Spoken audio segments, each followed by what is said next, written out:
fa ianareo kosa dia taranaka voafidy, fanjaka mpisorona, firenena masina, olona nalain'Andriamanitra ho an'ny tenany mba ilazanareo ny hatsara n'ilay niantso anareo hiara tamin'ny maizina ho amin'ny fahazavany mahagaga. Petera 1:2-7. Manana vahoaka olona lehilahy sy vehivavy eto amin'ity tany ity Andriamanitra, ary ireny lehilahy sy vehivavy ireny dia antsoin'Andriamanitra mba hiavaka amin'izao tontolo izao, tsy hoe miala amin'izao tontolo izao, tsy hoe manendatena amin'izao tontolo izao, fa tsy maintsy mipetraka amin'izao tontolo izao, fa manana fomba fiaina manokana, tsy mitovy amin'izao tontolo izao. Tenin'Andriamanitra ao amin'ny Petera 1:2-7 manao hoe: ianareo kosa dia taranaka voafidy, fanjaka mpisorona, firenena masina, olona nalain'Andriamanitra ho an'ny tenany mba ilazanareo ny hatsaran'ilay niantso anareo avy amin'ny maizina ho amin'ny fahazavany mahagaga.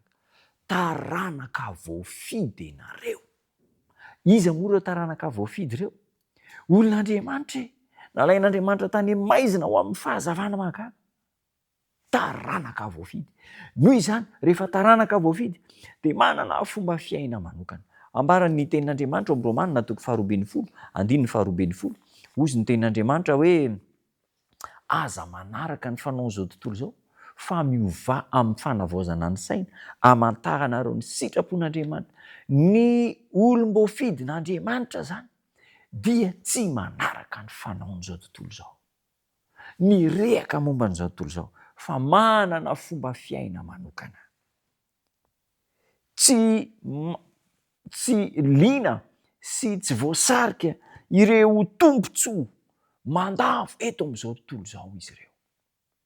Ary mila manaiky ny fahantrana izay mitranga izy, ireo fanamavoina ataony olona. Ny fahantrana tiako resahana eto zany tsy hoe fahantrana ara-bola na fahantrana tsy izay no tiako resahana, fa izao ireo zavatra imatimatesana izao tontolo izao, izay verina izao tontolo izao fa hoe arenina sy manambony azy, dia tsy mba filan'ny zanak'Andriamanitra. Ny zavatra ilaina sy maso sy ny feno fahamasinana, feno fahamendrena, izany no iainan'ny zanak'Andriamanitra. Ao anatin'ny ady zany ireo zanak'Andriamanitra ireo.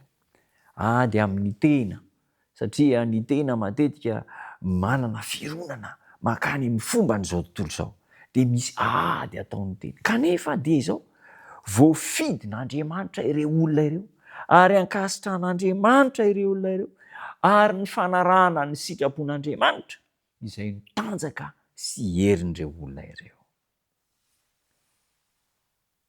Taranaka voafidy, fanjaka mpisorona, firenena masina, olona nalain'Andriamanitra ho an'ny tenany mba hilaza ny hatsaran'ilay efa niantso azy amin'ny maizina ho amin'ny fahazavana mahagaga. Ny zava-dehibe zany dia izao: ireo izay tsy manana rispo mba hijoro ho an'Andriamanitra, eo amin'ireo izay hiandaniny manoloana ny fiainana izao tontolo izao, ny rehaka momba n'izao tontolo izao, sy indrindra ireo tsy mpino, ka tsy mety miala amin'ny fanaon'izao tontolo izao, ary tsy manaraka ny oam-piainana izay nasehon'i Kristy, fiainana feno fandavan-tena, fiainana feno fahatsorana sy fahamasinana, dia izao homenatra azy Jesosy eo anatrehan'ny ray izay any an-danitra. Raha misy menatra eo anatrehan'ny olona Jesosy, dia mba homenatra azy koa eo anatrehan'ny ray koa. Fa rehefa tsy menatra ny Jehova-volombelona ho an'i Kristy eo anatrehan'ny olona isika, amin'ny fitafy, amin'ny fiteny, amin'ny fihinana, amin'ny fankatoavana, dia homenatra koa Jesosy eo anatrehan'Andriamanitra raha miseho amintsika, raha mitranga eo anatrehany isika. Noho izany ry namana, tokony ho tsapantsika ny mahasarobidiny hoe miavaka amin'izao tontolo izao. Eto amin'izao tontolo izao, fa tsy manao ny fanaon'izao tontolo izao, tsy mirona ho amin'ny fahotana, tsy mirona ho amin'ny adalàna, fa manaraka ny sitrapon'Andriamanitra. Ianao anie zany, zao zany, isika rehetra izany, andao indray fanapahan-kevitra isika mba hijoro miavaka amin'izao tontolo izao, satria zanak'Andriamanitra, ny zanaky ny mpanjaka dia manana ny fomba ny mpanjaka, mihaja tahaka ny fomba ny mpanjaka, satria zanaky ny mpanjaka. Zanak'Andriamanitra ianao, zanak'Andriamanitra, ny fomban'Andriamanitra ny fombantsika. Dia hivavaka isika. Misaotra Tompo fa mavesatra ny hafatra indraindray sarotsarotra ny manatanteraka azy no ny fironana ao anaty efa raiky tapisaka amin'ny fiainana sy ny fomban'izao tontolo izao. Kanefa zanakao izay Andriamanitra eo, ampianaro ny fombanao mba hiaina araka ny fombanao, dia ho tsapany olona rehetra fa tena zanak'Andriamanitra tokoa. Tanteraka aminay izany fanapa-kevitra izany amin'ny anaranao Jesosy Tompo. Amen.